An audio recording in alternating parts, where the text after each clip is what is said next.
बिस्मिल्लाहिर्रहमानिर्रहीम। मैं मीर अफजल गुलजार और आप देख रहे हैं DMM न्यूज़। इस वक्त मैं मौजूद हूँ ख्वाजगान रोड पर, जहाँ से यूगी रोड को मिलाता है।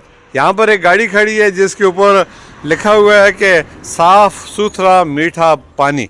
अब तफसीलात इन्हीं से जानना चाहेंगे। उससे पहले मेरे साथ यहाँ के सीनियर साफ़ी हैं शिनकारी प्रेस क्लब के जी अहदेदारान हैं अब्दुल मालिक उर्फ नागी बाबा। बाबा जी, ये किस चीज़ का पानी है जी, क्या है इसमें तासीर है जी? अफजल साहब इनको भी गल करो, इनको भी करो जी, इनको भी ये करो। जनाब बड़ा ये भरावां को असा भी ते है थे ना, सो मतलब ये नाले का पानी आन देन, अच्छा जी। लोगों की खिदमत कर देन ते बहुत ही घट पैसे होता ना होने दे बराबर होना दे बराबर जेड़ा इन्हां दा पेट्रोल वगैरह या गैस लगदे उस ते देने। बाहर दे नाड़े का बड़ा मीठा पानी है। असी आप छोटे छोटे होंदे आसियां, हाँ छोटे छोटे होंदे आसियां नाल मतलब है तोता जड़ी बूटियां दा पानी है, असी उत्था ही पींदे आसियां। तो हुण तो माशाअल्लाह इस नाल कई मर्ज़ा दूर होंदियां। ठीक हो है गया ना जी। जबरदस्त हो गया जी। तुसा कहना है जी आमिर भाई, तुसी किथे दे हो?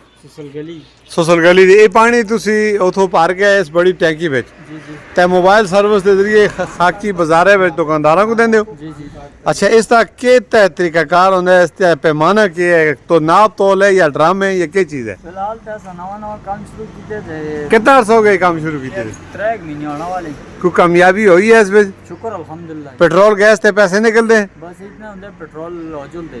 तुसो ख्याल किया है सर साफ पानी कढ़ना था क्या बेचा खाड़ के? बस दो तीन दिन से मशवरा देता है काम किसी करो तो अलग कर सी नाल नाल दोस्ती की रोटी। अल्लाह इसमें नफा पासी। जी। ये साफ पानी उसी ते आने दे किथों? सुसल गली नाड़े तो नाले तो पहले जुल के तुसी भर दे गड्डी है तुसन को। जी। फिर तुसी कितने टाइम में खाली कर दिंदे हो टैंकी? कम से कम 2-2.5 घंटे लग जुल दिन 3 लग जुल दिन। इस आना जुलना और इस टैंकी दे निकलना था कितना तुसन को बचत हो गई है? टोटल 2600 दी सेल करते हैं। टोटल 2600 दी। जी। तो उस 2600 में पेट्रोल गैस खर्चा काट के कितना बचता है? तकरीबन 1500 का पेट्रोल बहाने है पीछा। फिलहाल इतना है रोटी नहीं चलानी है। अच्छा जी, एक बार आता है कोई नहीं बचता, दुआ आता है अल्लाह का शुक्र है बचा ना बचा सदका जारिया समझ के अच्छी काम कर दे अल्लाह की रजा से मखलूक खुदा की खिदमत वास्ते। जड़ी बूटियां का पानी है। तुम आप देखो कि सुसल गली दे उत्ते एक जंगल है, जंगल के उत्ते अल्लाह पाक से कुदरती एक फिल्टर निज़ाम बनाया है। यानी इतना जो शहर में तुम पानी पींदे हो घट रहा एक पासे घटर बने होंगे, दो पासे नलके लगे होने तो मिक्स करके पींदे हो। उसमें तुझे बीमारियों में इजाफा होता है, हेपेटाइटिस होती है वगैरह वगैरह। माड़ा पराए खलता था सोचते जो कुछ मैं आखना ठीक आता बिल्कुल ठीक है। बड़िया गलों का कोई वजन है? बहुत अच्छा पानी है, साफ पानी है जी। जो ड्रामे ना देता माड़े सामने मैं हैरान हो गया। कम अज कम नहीं उसके अंदर 15-20 लीटर तो उसी ना 20-25 लीटर का लीटर है। 50 रुपए का कैन है जी। अच्छा वो रखे था ड्राम भी मैं दसता जनाब। ये ड्राम है, इसके पैसे ना कह दें 50 रुपया। मैं हैरान हाँ कि 50 रुपया इतना बड़ा ड्राम सारी दिहाड़ी वास्ते बस कर दे अपनी सेहत वास्ते जी। मीर अफजल साहब मैं भी आज देख के बड़ा खुश होया, बल्कि गिलास पानी है ना पीता कि जरा चलो इतने दूर लोग किराया ला के जुलते हैं, मोटरसाइकिल जुलते हैं, तो इतने दूर है ना नजदीक ही सहूलत से पहुंचा देती है। बड़ी गल है। बड़ा जबरदस्त पानी है, तो बड़ा ही फिट पानी है। बड़ा फिट है जी। इनका कोई कॉन्टैक्ट नंबर अपना दसो कोई? 0343 हाँ 2900। फिर बोलो 0343 2900 513।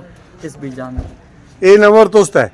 तुसी काल 400 नंबर गलत लिखी दे। हाँ बोलो जी। 0341 हाँ 52 64 850।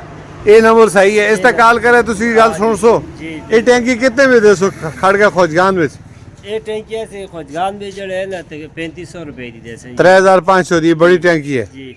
साफ शफाफ पानी।